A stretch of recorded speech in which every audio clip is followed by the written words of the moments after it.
Hello everyone, welcome to Fablehaven Age of Wonders for the Griffon Open Beta. You see, a few hours ago, I went over the full patch notes for the upcoming patch alongside Archon Prophecy on August 12th. And I'll leave a link in the description to that video if you'd like to watch it. And one of the main things about that patch was the addition of the Warlock class and the reworks for the Elementalist, used to be called the Mage, and the Ritualists. And they had very vague descriptions for what these reworks were and what the new class was. So I thought, well, why not just take a look at them? So, with the help of 3 very special characters, let's do some theory crafting, shall we? And we'll start with the most exciting addition, the brand new class, the Warlock, with the assistance of the renowned Eldritch Sovereign. Like and subscribe. We are going to take a look at what this does. And by the way, all of the god here can be a Warlock. Giant Kings, Eldritch Sovereigns, Dragon Lords, Champions, and Wizard Kings. And the Warlock, like its fellow spellcasters, uses the Orbs and the Staves. So what we're looking at here, I don't believe there was any change to the Eldritch Sovereign talents on the left. They did receive a minor change in the signature skills, but it's really not worth talking about at the moment, because we're here for the middle. Focus on the middle. There are 2 trees here. The left is all about the Pact, and the right is a bit more necromantic. So we'll go with that one first. The Necromancer starts off with Transfer Life, which is not very necromantic, but the target-friendly unit, this is a free action. Target-friendly unit gains 10 temporary hit points and strengthen. This ability cooldown refreshes when units summoned by the caster die, or this unit kills an enemy. So I guess it'll be tracking the duration of the strengthen, maybe? For how it knows if... Oh, this unit means the Warlock. Okay, cool. That's going to refresh a lot. It is a once per battle spell otherwise, so that is pretty nifty. That goes into reclaiming attacks. I really love this on the Ritualist. On strike, or base attacks gain on strike, heal a random friendly unit adjacent to the target for 10 temporary hit points. Effects are increased for single shot attacks, so it'll be 20 temporary hit points. I love this feature on the Ritualist, so I think it's a great addition to the Warlock as well. Some siphoning aspect. And then we have our first choice. This is where the necromancy really comes into play. Begins. We get to choose to begin combat with either 2 zombies or a bone wyvern. I think I would go with a bone wyvern, right? Probably. Rather than 2 zombies. Although 2 zombies could be good at just tarring things down. We'll see. Now, both of these exclusive choices can lead into either the Dark Ritual. This is a 1-hex full action. 1 enemies in a 1-hex sustain damage, and all corpses in a 1-hex radius turn into decaying zombies. Usually, I like to use this to turn stuff into decaying zombies. It can be pretty fun when you just have a pile of corpses that have broken beneath the endless tide. And, you know, just flood stuff. Or you get Raise Undead. The friendly unit Undead Corpse is revived with 6% of its total HP, and non-ended corpses are raised as a zombie. This has a 2-turn cooldown. The Dark Ritual is a once per battle thing. So I suppose that's worth keeping in mind. I think if you're going full necromancy with like your culture, Raise Undead is probably more helpful.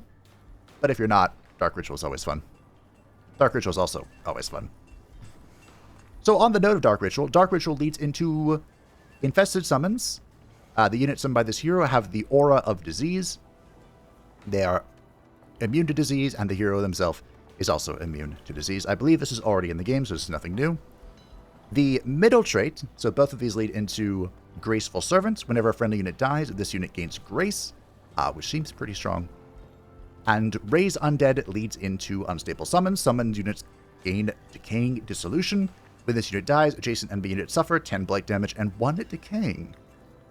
Now, my guess is that this does stack with the Litharine Core.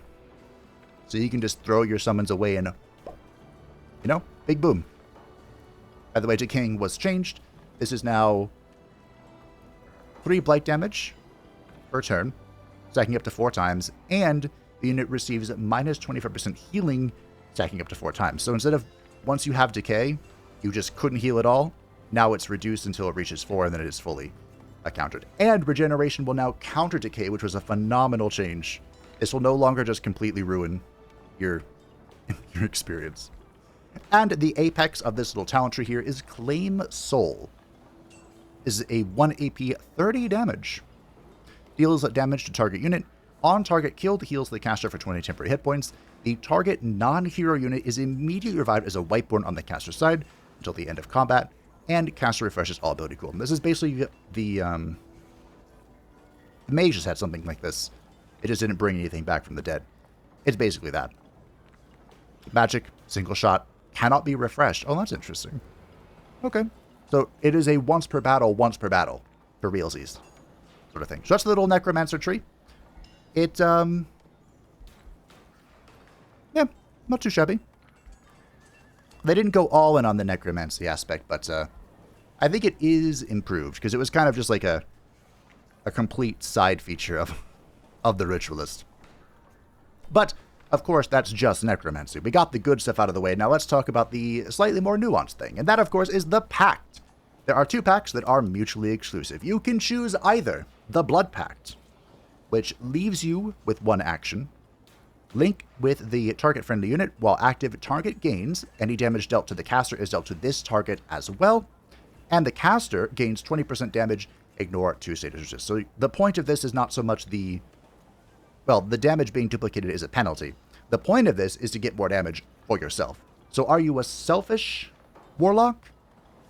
Isn't that just repeating itself? Most Warlocks are selfish. But this leans into more of a support type role, whereas the Hex Pact is a free action, 12 range by the way.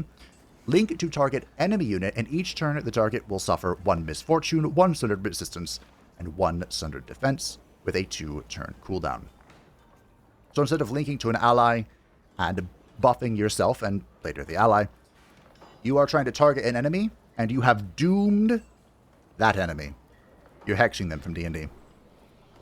So since we're here on the Hex Pact, how do I want to do this?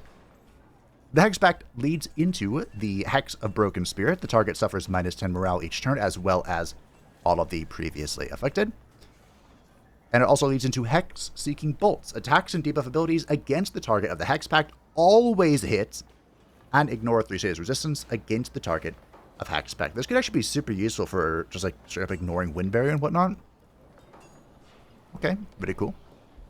Both Hex Pact and Blood Pact can lead into Withering Magic. Attacks and debuff abilities inflict +1 status vulnerability, and effects are increased for the single shot attacks.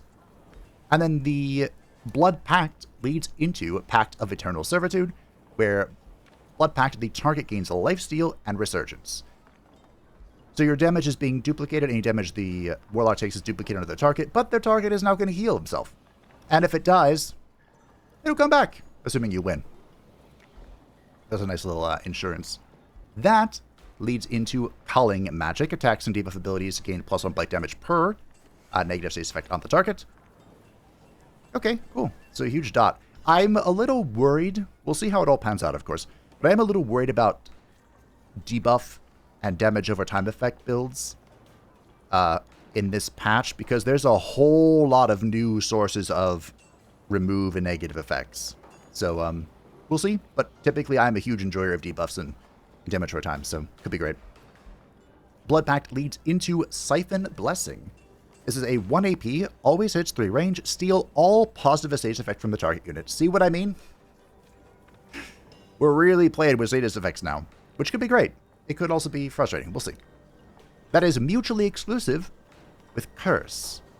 Always hits 1 AP, target enemy units in a 1 hex radius suffer 10 blight damage, and have a base 90% chance of suffering 1 decay. Okay. Okay. Why is the damage not on the top right? That could just be... Some of their tooltips are a little incomplete at the moment, but that's okay. This is an open beta. Feedback is requested. So the Hex Seeking Bolts, or the Hex of Broken Spirit, can lead into Fate Magic.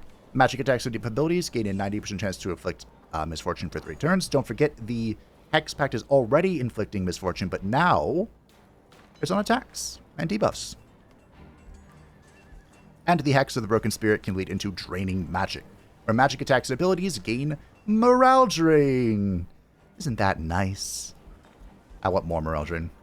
Speaking of Morale Drain, it can lead into the Awakened Corrupted Soul.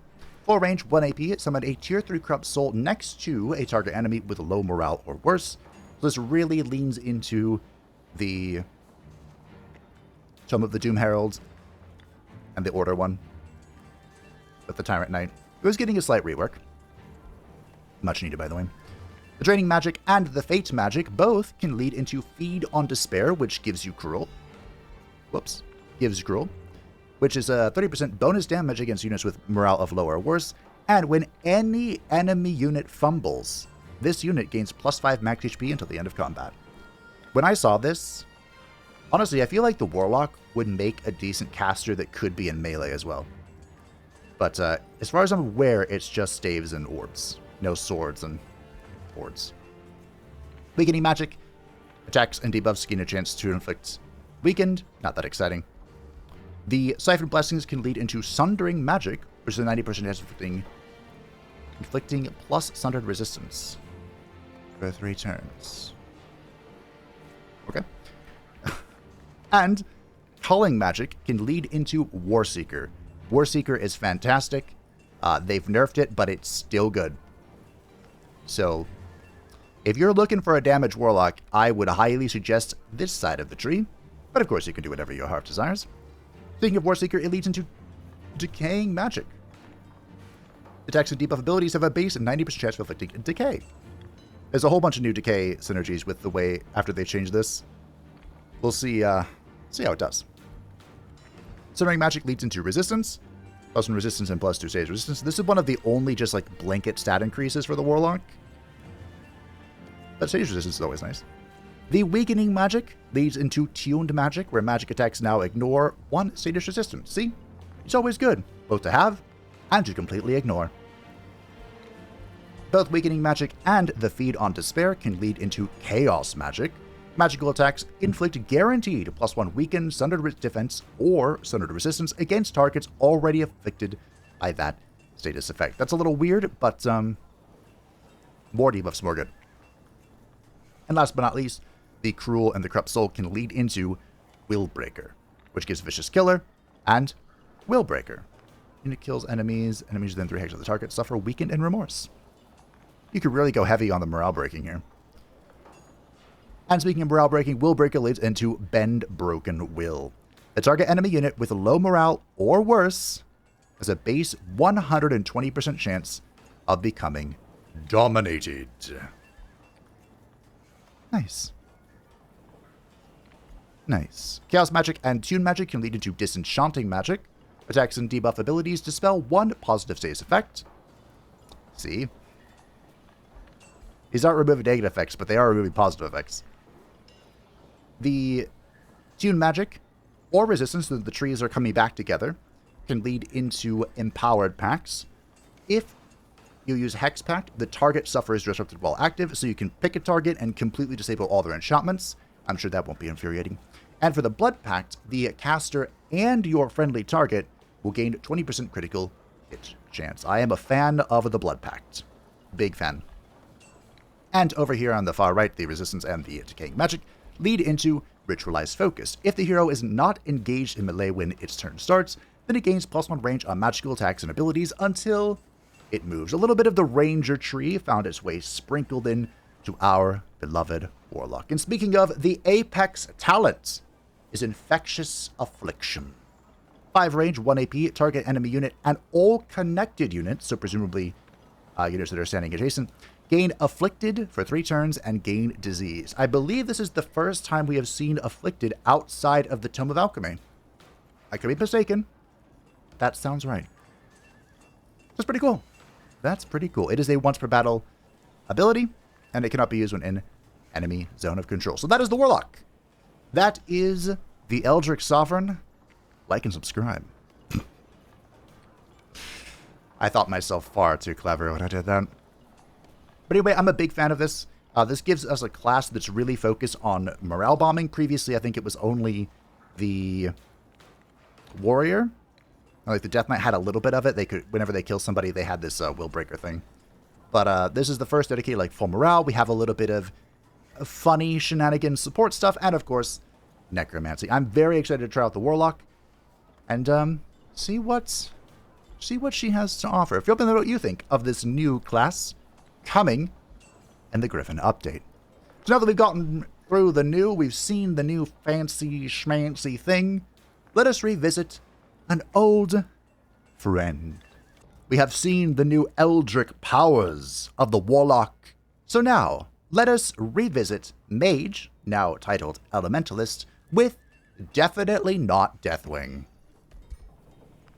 So, the Elementalist has been renamed, refunctioned to focus on all of the elements, and you can kind of specialize the character as you desire. Again, the Elementalist is available to all ruler types, and I do not believe there were any changes to the Dragon Lord specific skills. There was a Dragon Lord signature skill alteration, but again, it was very minor. A slight nerf to my beloved Ancient of Earth. But anyway, Elementalist. Very straightforward here. We're looking at one singular big old tree right down the middle. So, we get to pick exclusively our discipline, it looks like. So, we have the Discipline of Storm, which grants us lesser evocation. This is a 6-range full action. Target unit takes damage based on chosen discipline. But we don't know how much damage. Okay. And base attacks gain a 90% chance of lifting electrified for 3 turns. I'm assuming these are all going to be the same thing. So the Disciple of Flame has the lesser evocation. Base attacks set the ground under the target on fire. Okay. The Disciple of Earth, we gain our lesser evocation, and base attacks gain a 90% chance to inflict Sunder defense for 3 turns. And for the Discipline of Frost, gain lesser evocation, of course. Base attacks gain 90% chance to inflict slowed for 2 turns on non-slowed targets. And base attacks gain a 60% of inflicting frozen for 3 turns on targets affected by slow. Ooh. Okay. Now again, these are base attacks, so this is just our melee or our, if we do go astral and get the ranged attack. This would not affect our Dragon Breath or our Tail Swipe as far as I'm aware. I could be wrong, but I don't think I am. Discipline of Frost can lead into Frostwind Evocation. Is that what? Oh no, this is a lesser evocation. Okay. Oh, is this the ranged attack? So we get a... No, it's a full action. I don't know. Frostwind Evocation. This is a always hits 6 range full action 20 frost, deals damage to units in a 1 hex radius, with a 90% inflicting slowed on non-slowed targets, and a 60% chance of inflicting slowed, or excuse me, frozen on slowed targets. Okay. Oddly enough, this would synergize very well with, oh, does he go straight to immobilize the reverse skill? Maybe not. Interesting. The Focus Evocation, which can come from either Discipline of Earth or Discipline of Frost, is 30 physical, always hits, 6 range, full AP, deals damage to target enemy unit with a 120% chance to inflict stun. So a single target, you're probably being stunned and demolished. The Discipline of Earth and the Discipline of Flames can lead into Blast Evocation. Full action, always hits, 20 fire damage, deals damage to enemy units in a 1 hex radius with a 90% chance to inflict burning. Okay, fair enough. The Discipline of Flames and the Discipline of Storm can lead into Chaining Evocation. 20 lightning damage, full AP, always hits 6 range, deals damage to target enemy and 2 others within 3 hexes. With a 90% chance to inflict electrified, we get our very own Chain Lightning. Not too shabby. And the Discipline of Storms can also lead into Cloudburst Evocation, which is 20 lightning damage, full AP, always hits 6 range, deals damage to enemy units in 1 hex radius, and inflicts Wet. They did nerf Wet in this patch. It is now -2/-2 for lightning and frost, and then +2 to fire instead of -4/-4. I think it was +4 for fire as well. But probably still worth trying to manipulate. Okay, so far, very straightforward. These last 3 that we just discussed lead into Sundering Magic, with a 90% chance to inflict Thunder Defense, Thunder Resistance, excuse me, for 3 turns on all attacks. There's his attack, so I'm assuming this would affect Dragon Breath, Tail Swipe, Eldritch Sovereign Shenanigans, you name it. The other 3, or the other 2 plus the one in the middle, Lead to Withering Magic. Attacks and debuff abilities inflict +1 status vulnerability for 3 turns. Effects are increased for single shot. Alright. Now, if we follow this right side of the tree down, we can get defense. Oh. Defense in a mage tree. Okay. Also defense and 5% evasion. This is more for, like, specifically Dragon Lords and Giant Kings, I think, than anything else. Down the center, we get Amplified Magic. Magic attacks gain plus 10% damage. Again, this would also affect our Dragon Breath. This is looking very good for the Dragon Lord so far. And in the center, we get the Elemental Gateway. This leaves 1 AP, deals damage to adjacent enemy units.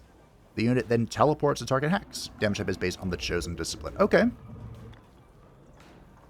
For a moment, I almost read this as Elemental Getaway, because that's what it is. It's an Elemental Getaway called Elemental Gateway. Fair enough. The Sundering Magic leads into Elemental Echo. Magic attacks and abilities inflict +1 Electrified Burning or Snare Defense against targets already afflicted by that serious effect. Interesting, they have this again. So it would do nothing by it, or it wouldn't apply any debuffs by itself. But if it's already burning or already electrified, it would do more. I wonder if they're going to lean into that, because we're just seeing it in this patch for the first time. And on the far left side here is Resistance. +1 resistance, +2 status resistance. Also pretty good for, well, this is good for everyone, because status resist helps out. Resistance leads to Unrestrained Magic. Basic attacks inflict 20% of their damage to enemies adjacent to the target. Ooh, okay. I like it. It does say base attacks. I did think about the Dragon Breath. Unrelenting Elements. Attacks gain, all attacks, 10% damage against targets with Electrified, Burning, Frozen, Stunned, or Slowed. Multiplier is always good. And now, leading on to the right side here, we get Empower Evocations. Evocations deal 50% more damage, so I'm assuming that would affect both the Lesser and whichever one you pick up here. Okay. And it is worth noting that you can cross over to this from the left side if you pick up Elemental Gateway. And on the far right here, we have the Amplifying Elements. Basic attacks inflict +1 damage for each unit in combat with Burning, Electrified, Frozen, Stun, or Slowed. Oh, that doesn't feel fair. Wait. Wow. Turn 1, you get the biggest breath possible, which I think is the line, or not the line, the cone. You set them all on fire, and then you deal plus a gazillion damage, +8. Okay.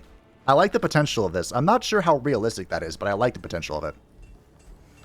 That leads into Inexorable Cast. This is a free action. Always hits 0 range, so it's for yourself. Until the end of this turn, all attacks and ability ignore 10 status resistance. Isn't this unfair for the Eldritch Sovereign? Oh, I'm sorry. Did you think your status resistance would save you? No, mind controlled. All of you mind controlled. You cannot resist the truth. The inescapable end. Yep, I'm in. In the middle, we have the Ritual of Elements. This is a leave. Wait, what does this say again? This should be a leave 1 AP, right? Hit self, the caster refreshes all ability cooldowns, enter defense mode, and gains elemental focus.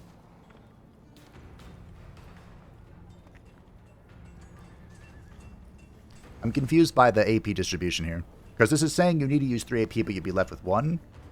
But it enters defense mode, so it ends the turn. Whatever, what's elemental focus is what we're here for.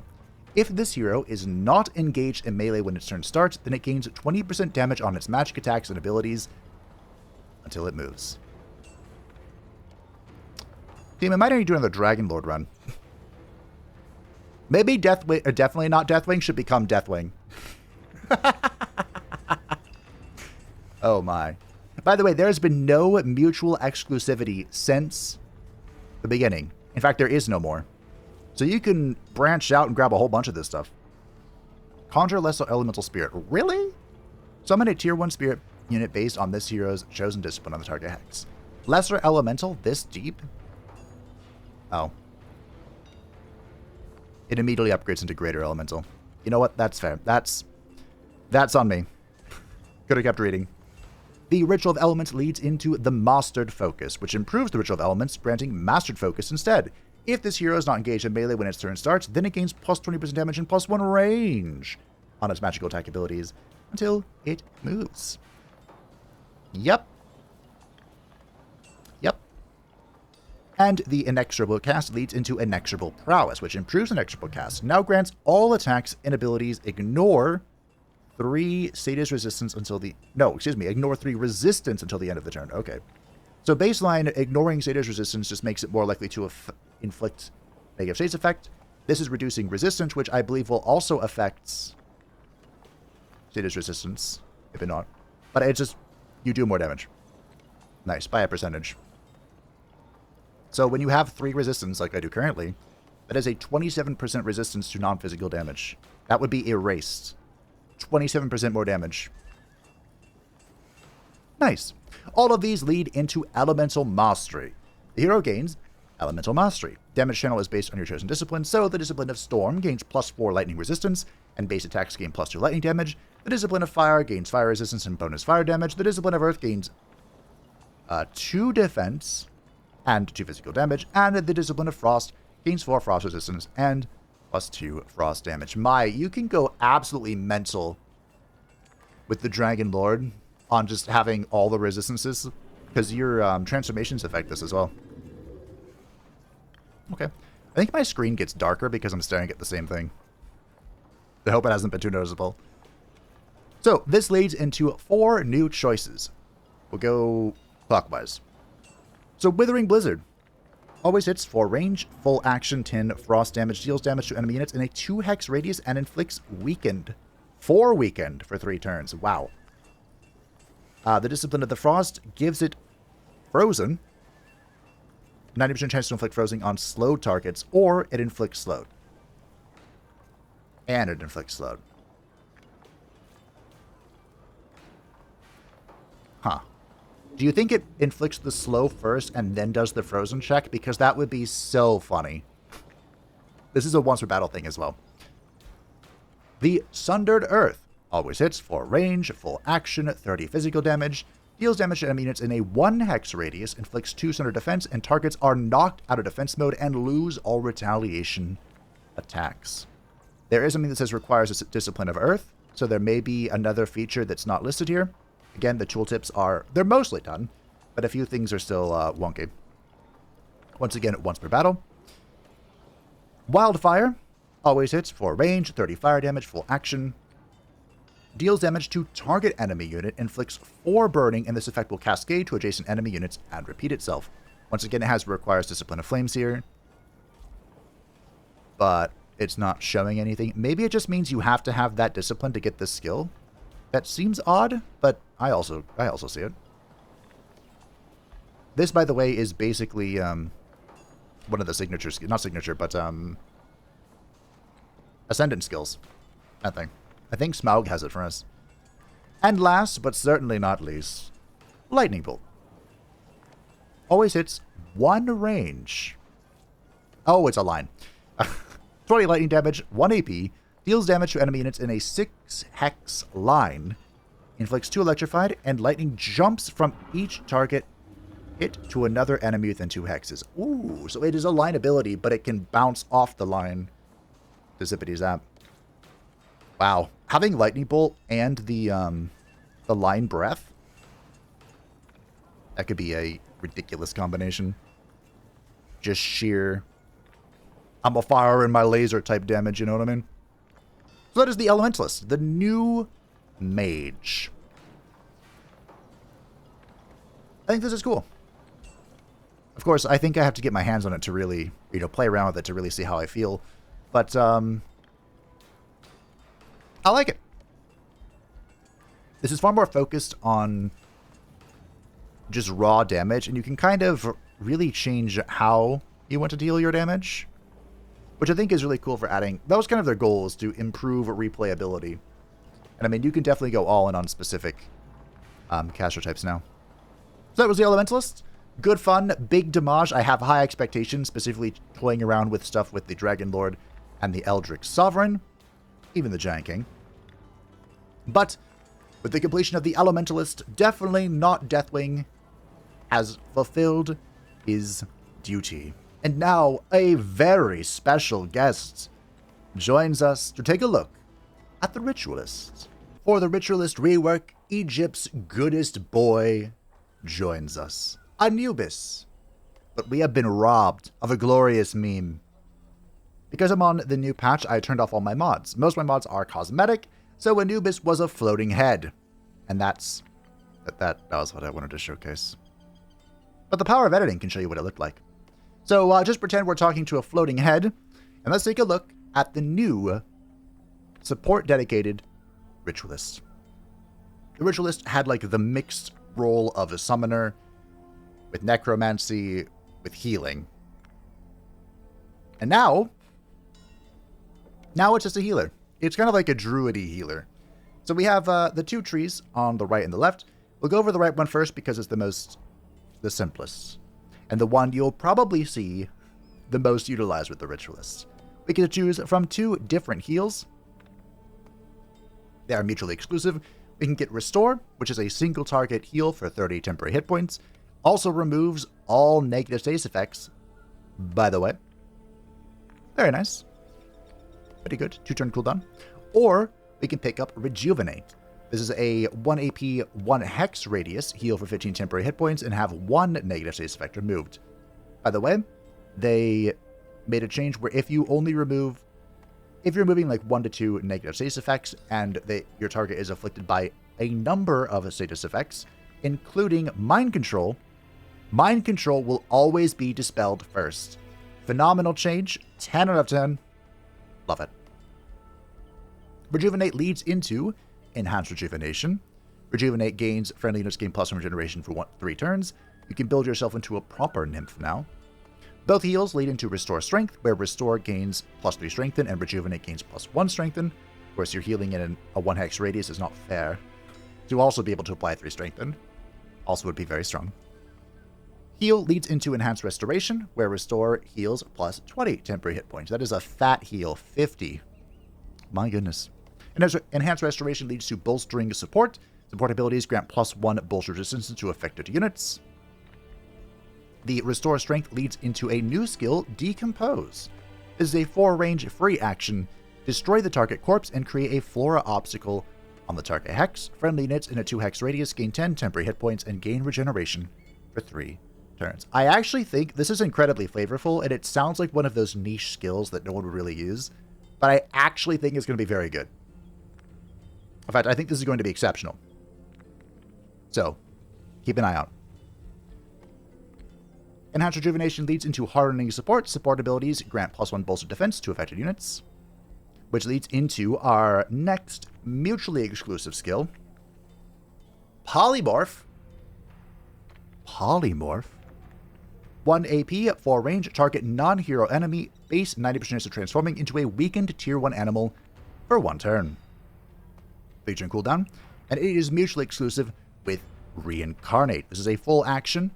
4 range, target friendly corpse is revived, transforms into an animal of equivalent tier as the dead unit, and remains after combat ends. The tier 5 units are reincarnated as tier 4 animals. I think that's because the only tier 5 animal is the Kara? Maybe? That sounds right. Well, I guess the primordial units, they're also tier 5. But anyway, I think that Reincarnate is kind of the choice, but you can't take Reincarnate if you get on the left side, so I just think this would be really fun. This sounds really fun in a beast build, where it's like, okay, great, I can turn my cultural units into beasts to have more beasts. Yes, please. I'm in. Both of these can be upgraded to either mutually exclusive skill, Regenerating Support. Support abilities grant +1 regeneration to affected units, or Fortifying Support. Support abilities grant +3 status resistance for 3 turns. It's really hard to tell which of these is better. I like them both. Probably situational, but I like them both. Both of these lead into Death Ward. This is a free action. Target friendly unit gains blank for 1 turn. I'm assuming it's Steadfast, which is the unit can't die. This was a This was a feudal skill exclusive back in the day, pretty much. So that is the healing tree. They removed my favorite aspect of it, unfortunately, which was your heal leaves you with one action. So you can heal and then swing with your weapon. But, you know, that was probably a little too strong. It was quite good. But, yeah, all in all, I think the heal tree has more flavor to it. Like I said, I do think it's weaker at the end of the day. But we're not entirely done with healing just yet, so hold that in the back of your mind. As we move over to the left side of the tree, which is the druid aspect. You ever wanted to summon some plants with your plants? Let's plant it on. As the druidy ritualist, you get to choose between hostile wild growth, which is a full action, 6 range, create sharp flora in a 1 hex radius. Enemy units in the area of effect suffer 15 physical damage and have a 90% chance of inflicting bleeding. Sharp, units passing through or ending their turn on this hex will be inflicted by bleeding for 3 turns. So you're basically summoning caltrops and dealing damage. Could be pretty good. Or protective wild growth. 1 AP, 4 range, create obscuring flora in a 1 hex radius, create mist in a 1 hex radius for 3 turns. This is the new part of this ability, and it might just be what makes it super duper good. Because clinging mist is quite strong. Also, if you have a Fey critter, they will gain a random positive status effect, which is nice. The protective wild growth goes into either, this is another mutually exclusive tree here, or row, I suppose, graceful wild growth, where protective wild growth gains friendly units gain +1 grace. In the center, we have the living wild growth, where hostile wild growth and protective wild growth, of course you can only have one at a time, will summon 3 living vines for 1 turn, which they nerfed yet again. The living vine now has 5 hit points instead of 10. Functionally, I think it's the same thing. I think they get 1 tapped either way, but... And the hostile wild growth can go into grasping wild growth, where hostile wild growth gains a base 90% chance of inflicting immobilized. I think if you're kind of trying to min-max, this is the way. You go hostile into grasping, because being able to control enemy movement is so very strong. And this seems like a pretty good way to do it. But speaking of controlling movement, this leads into distracting wild growth. Hostile wild growth gains a base 90% chance of inflicting distracted. So if you have like an archer build, or a battle mage build, or a support build, then you just drop this, they can't get to you, and you flank them. Wah! It's perfect! Seems so good.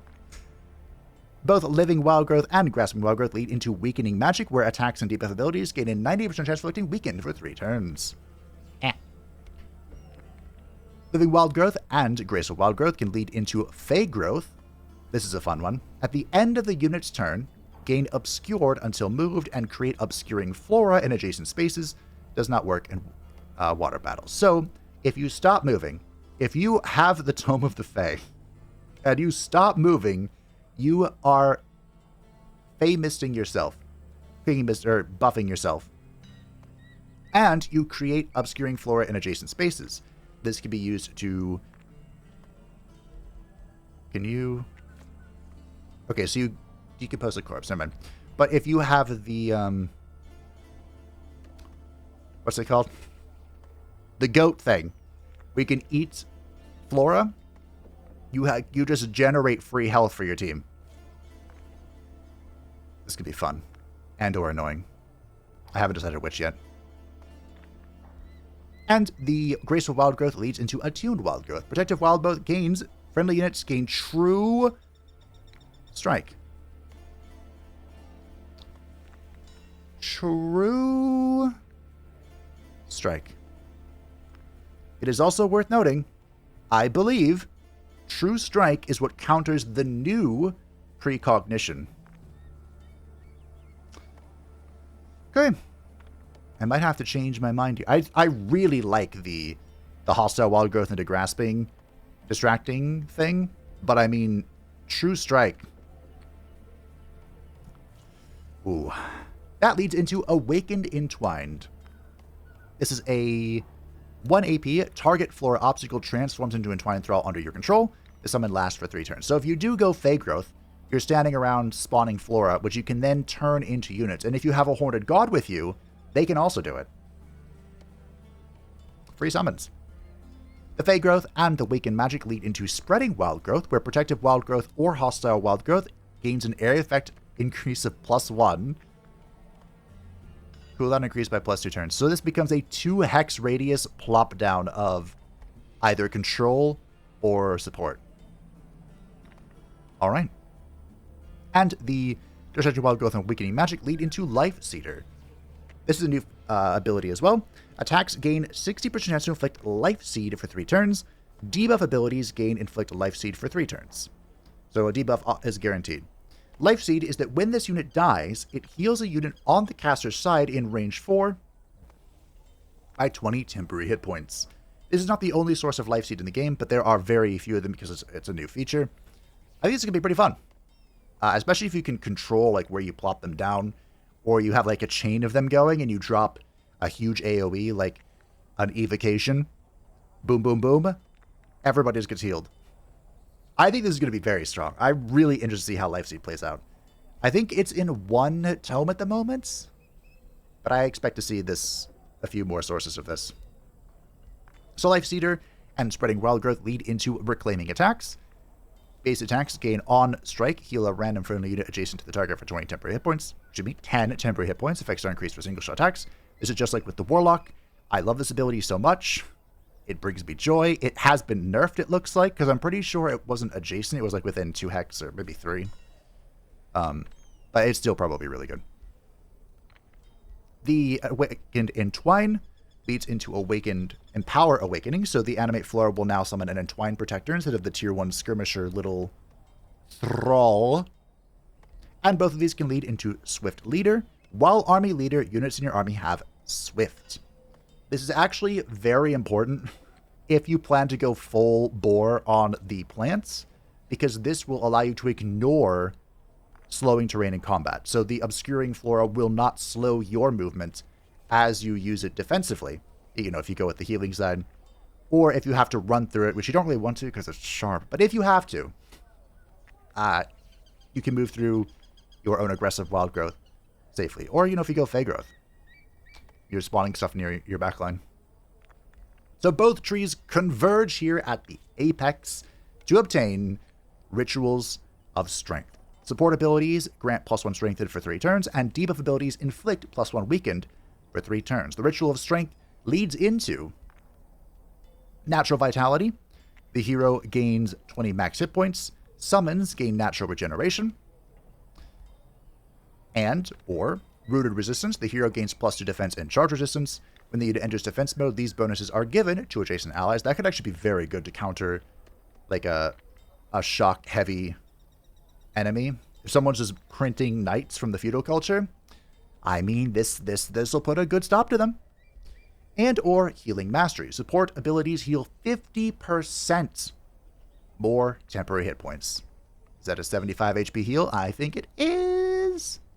Now, these are not mutually exclusive. You can get all these if you'd like, if you have the hero points somehow. But they all lead into something that is mutually exclusive. And this is the new variant of Battlefield Restoration, which was overwhelmingly powerful. So, let's see if these can compete. Healing Mastery leads into the Rite of Restoration. This is a full action. All friendly units in combat heal for 10 temporary hit points. Cannot be used in a zone of control. Can only be used once per battle. So this is a far cry from Battlefield Restoration, but remember, everything you've gotten along the tree, along the way that affects support skills will also affect this. So Strengthen, Regeneration, Satyrs Resistance, you name it. If you picked it up, your whole team gets it. The Rooted Resistance leads into the Rite of Vigil. Full action, all friendly units gain +1 bolstered defense and +1 bolstered resistance. And remember, this will also get anything that you've gotten that supports or improves support abilities. And the Natural Vitality leads into the Rite of Fury. All friendly units gain hastened for 1 turn. And of course, any boons that you got for support skills. I think this is the one. I really think this is it. Because hastened lets you move very fast and you get a second retaliation. This is incredible for that first clash of the battle lines, which is usually when the support character is not doing a whole lot. Like you go, okay, we're about to attack, I'll just move up into be in position and then maybe, you know, throw a staff attack or maybe buff something. But instead you can do this. So I think this is the one. But yeah. You have to know what you think of the new Ritualist tree. All in all, I really like the rework to the Ritualist a lot more. They feel way more focused and they have some niche fun abilities compared to before. They're kind of all over the place. They were spread really wide, and it ended up being that you just got like the good stuff, you know? I feel like there's far more diversity in this particular skill lineup. I think they nailed the Ritualist one.